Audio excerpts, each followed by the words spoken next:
All right, so what everybody's talking about today is the speech Pete Hegseth gave to all the military top brass. And everyone knew something was going to happen. He put out the word that generals and admirals, all these big shots, all the military leadership, you guys all have to come to Washington, D.C., all of you, physically. Now, that's a huge deal, a gigantic deal. It's not like you or me getting online and booking a Southwest Airlines ticket to fly an hour. These people are all around the planet, and they all come with gigantic entourages, staffers, drivers, all kinds of things, and it was not optional. All of you, come on, we're going to have a little chat. Now, before we get to the actual chat, I need to explain some stuff you already know, some stuff you may not realize about why the military has rotted as much as it has rotted, but what happens. So we're going to talk about communists in power first. When you drive through your town, we're just going to make this about your town. When you drive through your town and you see a school, what do you think should be done at that school? Educate children. When you keep driving down the road and you see the public library, what should be done at that public library? Well, they're all about books. They should be giving out books, loaning out books to people. Okay. You drive to the hospital. What should be done there? Well, caring for sick people. On and on and on and on and on it goes. You believe every single institution should do the purpose of the institution. Almost sounds like a simple point, right? But it's really important to understand that that's not how the communist sees anything at all. The communist drives down the road and the communist looks over at the school and the communist thinks, how can I use that for my revolution? I need to get in there. There are kids in there. What if I could teach them about the revolution? The communist keeps driving down the road and he sees the public library and he says, there are a lot of kids who go there, adults too. They're picking up books. They're learning things. You know what? We need to get a big tranny display in there. Make sure we really drive that point home. The communist drives further up the road and he sees the hospital. Everything he sees is an opportunity for power and to use that power for the revolution, which brings us to the United States military. This applies across the government, but we're just going to make it about the military. When you think about the military, in any way, maybe you served, maybe you didn't, maybe you have a relative, but even if you didn't, none of that matters at all. When you think about the United States military, what do you think? What should they be doing? Well, training. Training so they can fight for America, defend America. Training so they can defeat our enemies. That's a basic point. That's the point of the military. But you you have to understand this. That's not how the communist sees the military at all. Defending America, fighting for America, these thoughts never even enter his mind. The communist doesn't think in those terms at all. He's fighting a completely different war, a completely different revolution. For him, the military presents an incredible opportunity. An opportunity for what? Well, we live in a country, by the grace of God, where the military does not rule. We're not run by a general, an admiral. The military, our military, serves underneath our civilian government. You, me, we get to pick the government, and then the government tells the military, you go here, you do this, you don't do that. That's a good system. That's the kind of system we want. But it also is a system that presents an opportunity for the communist. If he can conquer the government, then that huge military, all those people, all those guns, all those bombs, all those tanks, all that money, well, that can all be used for the revolution. All of it. Every single part of it. And so many people on the right in recent years, as we've watched the military get gayer and lamer and gayer and lamer, and we had to stuff women here and DEI this and trannies here, and normal people like you, like me, have been mortified.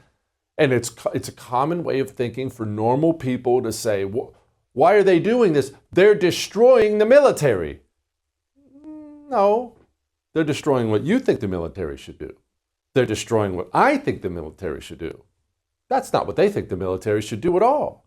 They have a gigantic toy to play with. They can use it for the revolution.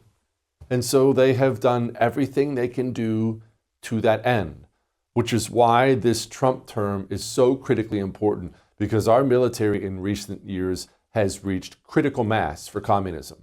At our military academies, you can take courses on diversity.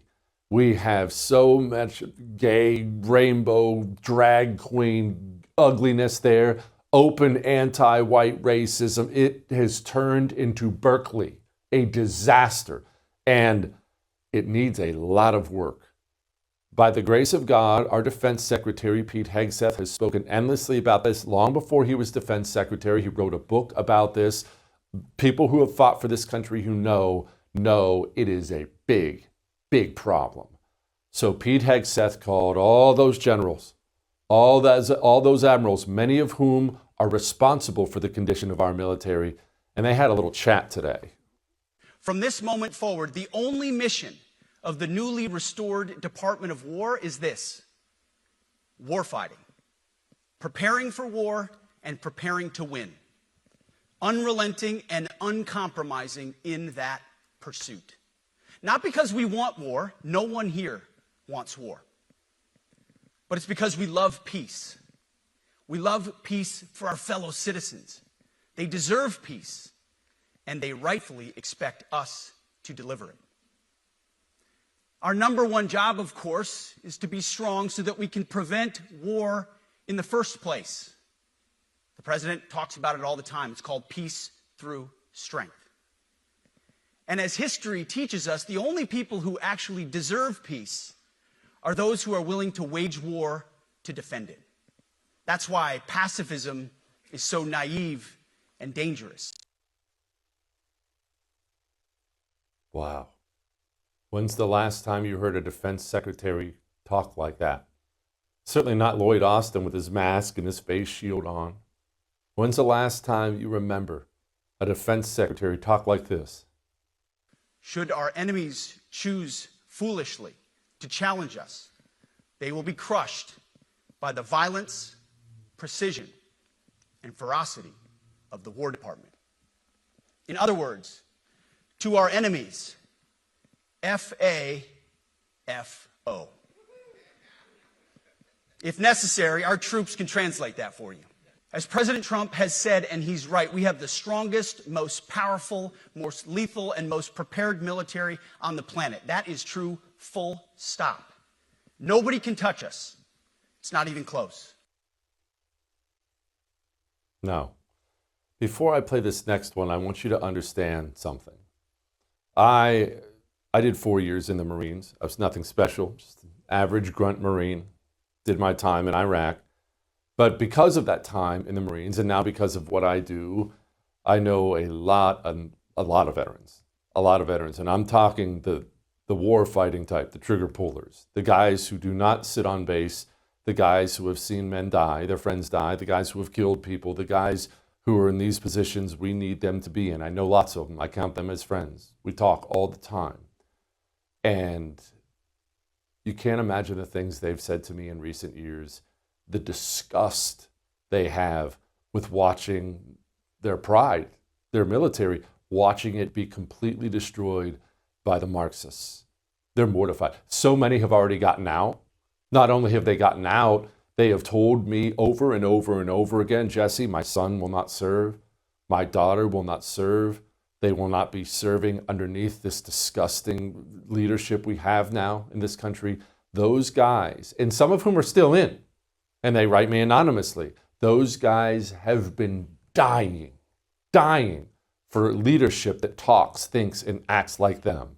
They've been dying for this. For too long, we've promoted too many uniformed leaders for the wrong reasons, based on their race, based on gender quotas, based on historic so-called firsts.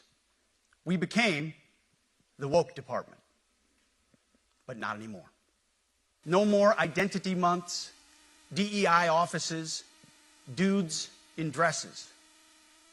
No more climate change worship. No more division, distraction, or gender delusions. No more debris. As I've said before, and will say again, we are done with that. New War Department golden rule is this: do unto your unit as you would have done unto your own child's unit. Would you want him serving with fat or unfit or undertrained troops? Or alongside people who can't meet basic standards? Or in a unit where standards were lowered so certain types of troops could make it in? In a unit where leaders were promoted for reasons other than merit, performance, and warfighting? The answer is not just no, it's hell no. Frankly, it's tiring to look out at combat formations, or really any formation, and see fat troops. Likewise, it's completely unacceptable to see fat generals and admirals in the halls of the Pentagon and leading commands around the country and the world. It's a bad look. It is bad, and it's not who we are. So whether you're an airborne ranger or a chairborne ranger, a brand new private or a 4-star general, you need to meet the height and weight standards and pass your PT test. Yes. Standards, huh? He talked more about standards. Today, at my direction, each service will ensure that every requirement for every combat MOS, for every designated combat arms position, returns to the highest male standard only. Because this job is life or death. Standards must be met. And not just met, at every level we should seek to exceed the standard, to push the envelope, to compete. It's common sense and core to who we are and what we do. It should be in our DNA. Today, at my direction, we are also adding a combat field test for combat arms units that must be executable in any environment at any time and with combat equipment. These tests, they'll look familiar. They'll resemble the Army Expert Physical Fitness Assessment or the Marine Corps Combat Fitness Test. I'm also directing that warfighters in combat jobs execute their service fitness test at a gender-neutral, age-normed male standard scored above 70%. Simply put, if you do not meet the male-level physical standards for combat positions, cannot pass a PT test, or don't want to shave and look professional, it's time for a new position or a new profession. The male standard. That's offensive. Yeah, not in war, it's not. Men are bigger, stronger, and faster than women. We have forced women into ridiculous combat positions in this military, and it is, and already has, going to get people killed. It gets people killed when you have people who are not physically able to keep up with others. It costs people's lives so you can feel good about feminism. Look at all the women we have. No more. The highest male standard. And what's crazy is how many people in this country think that's crazy. Every military in the history of the world would have acknowledged that's basic stuff. Here in this country, it's been treated all day as controversial. Aren't we supposed to be more understanding? No. But of course, you know why. We talked about it in the open. They have different ideas about what the military should be. He talked about the people who got promoted and the changes of the promotion ladder. We are liberating commanders and NCOs. We are liberating you. We are overhauling an Inspector General process, the IG, that has been weaponized, putting complainers, ideologues, and poor performers in the driver's seat. We're doing the same with the equal opportunity and military equal opportunity policies, the EO and MEO at our department. No more frivolous complaints, no more anonymous complaints, no more repeat complainants, no more smearing reputations, no more endless waiting, no more legal limbo, no more sidetracking careers, no more walking on eggshells. Promote top-performing officers and NCOs faster and get rid of poor performers more quickly. Evaluations, education, and field exercises will become real evaluations, not box checks, for every one of us at every level. That is exactly what we've been needing. It was an outstanding day. Even if you're not in, even if you can't see it, it's an outstanding day. Now, the work begins, because there's a lot of rot in there that has to be cleaned out. Clearly, they're getting ready to do so. That may have made you uncomfortable, but I don't care. I'm right. Today is another Liberation Day. The liberation of America's warriors, in name, in deed, and in authorities. You kill people and break things for a living. You are not politically correct and don't necessarily belong always in polite society. We are not an army of one. We are a joint force of millions of selfless Americans. We are warriors. We are purpose-built, not for fair weather, blue skies, or calm seas. We were built to load up in the back of helicopters, 5 tons, or Zodiacs in the dead of night, in fair weather or foul, to go to dangerous places, to find those who would do our nation harm, and deliver justice on behalf of the American people in close and brutal combat if necessary. You are different.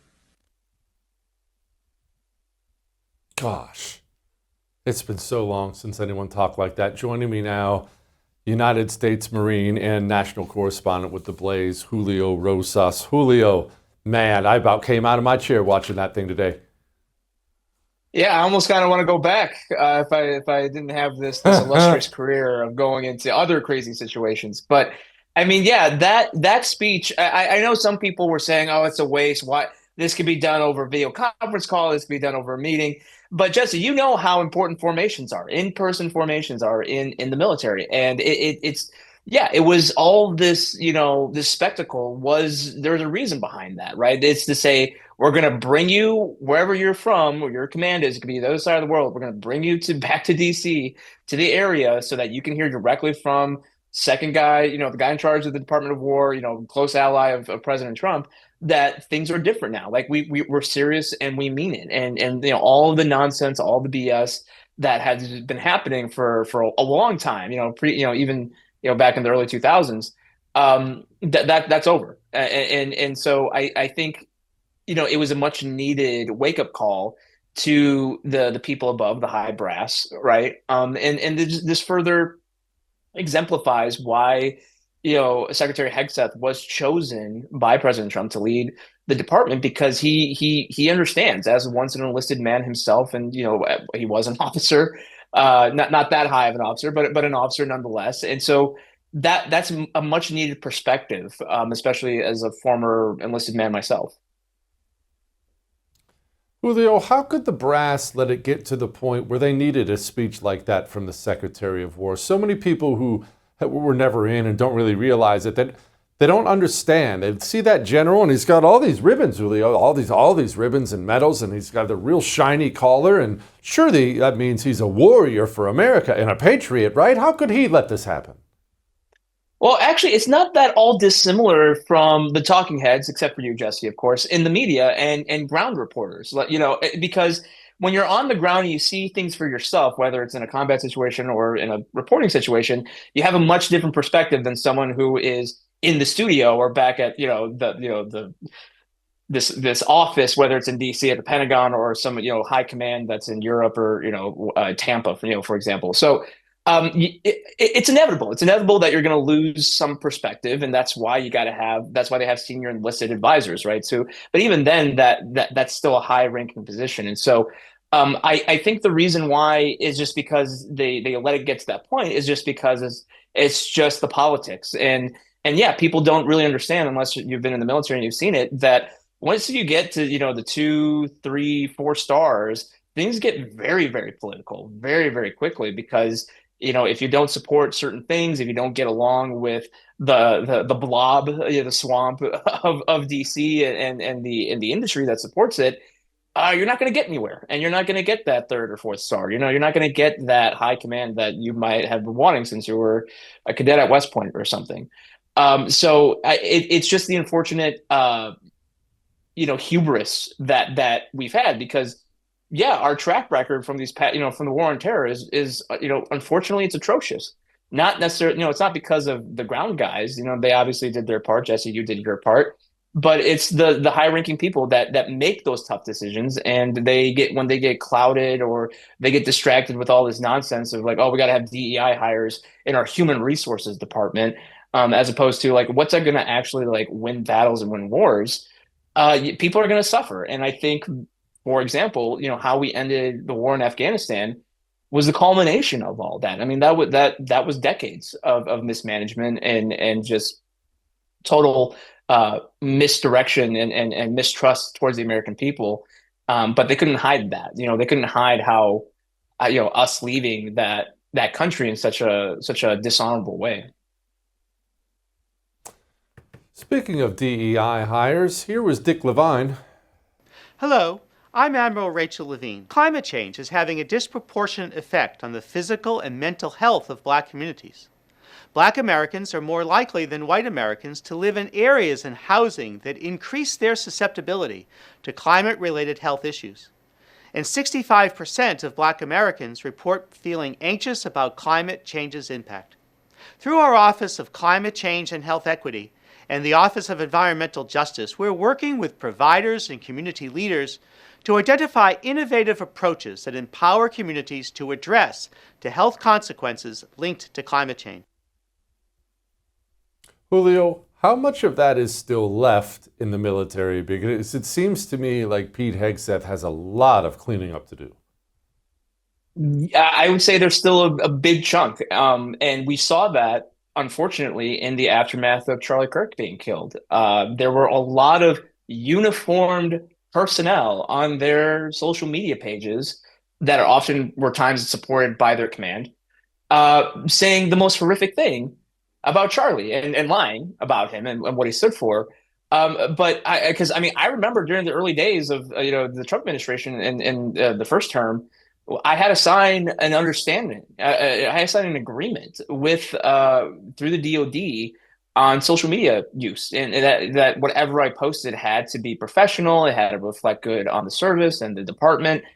And these people who have the preferred political leanings and activism that the blob, the DC blob has, they've been super political. They've been super just unhinged prior to Charlie being killed, but people didn't really understand it until other people were looking for who was saying what about Charlie.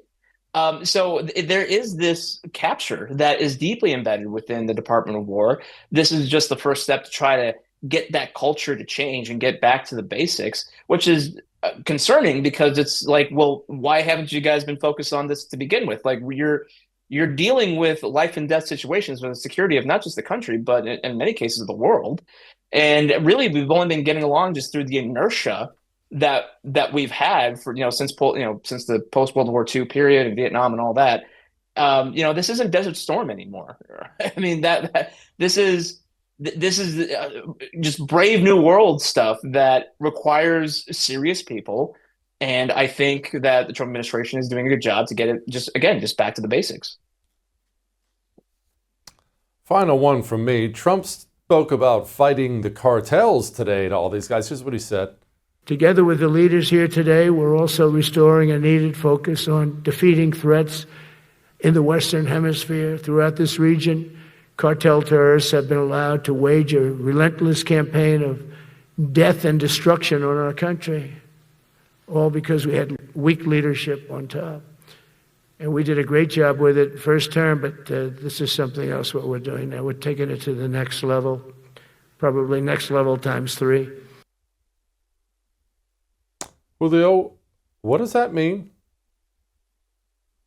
Again, it means that things are different now. That we are going to be taken seriously, and that's why they're drone striking, smuggling boats from Venezuela, because we were absolutely taken advantage of during the past 4 years. The fact that the drug cartels were able to make more money dealing with human smuggling and human trafficking than drugs during that period is insane. And they did that because they know that they were able to make more money because that was guaranteed. There was no significant loss of quote unquote product.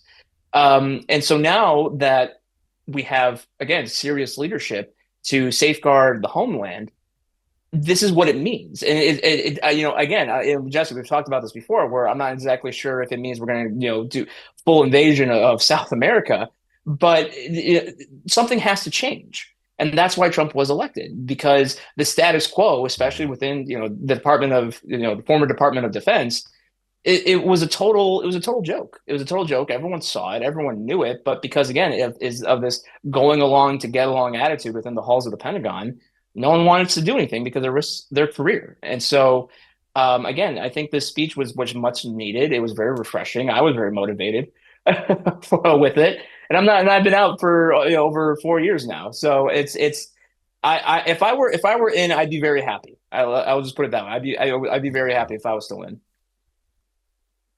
No doubt. Julio, thank you, boss. Appreciate it. I would thank you for coming to my YouTube channel, but I know how brilliant it is, and I know you love it here. So subscribe and watch. We're going to start really ramping things up and putting some funny stuff, some interesting stuff out there, some collaborations. Either way, my YouTube channel is officially the place to be. So stick around.